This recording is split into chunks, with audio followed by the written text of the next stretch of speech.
नागपुरातील हे आहे काँग्रेस नगरचं फुटपाथ। या फुटपाथवर हरिहर पेंदे ही चित्रमालिका तयार करण्यात गुंग आहेत। आपल्या कलेच्या माध्यमातून शहीद पोलिसांना श्रद्धांजली देण्यासाठी यांनी जे काही 3 दिवसांमध्ये पाहिलं ते सगळं या कॅनव्हासवर उतरवतात। कलावंताचं माध्यम, चित्रकाराचं माध्यम रंग आणि रेखा आहे आणि म्हणून मी रेषेच्या माध्यमाने आपली श्रद्धांजली अर्पित करतोय।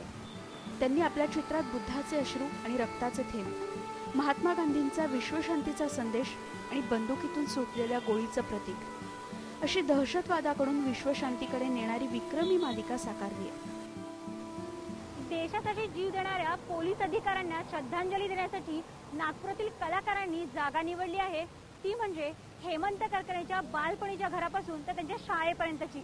आणि या संपूर्ण जागेमध्ये हे असं 300 फुटाचं पोस्टर तयार करण्यात येत आहे। इसमें से हम लोगों ने एकता बताते हुए टेररिस्ट के जो खराब इरादे हैं उन पे काबू पाना चाहिए।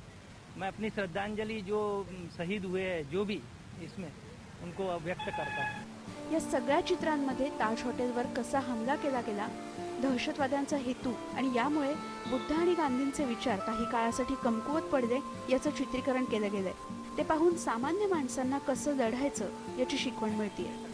आत्तापर्यंत त्यांनी 165 फुटांची चित्रशृंखला तयार केली आणि लवकरच ती पूर्ण होणार आहे।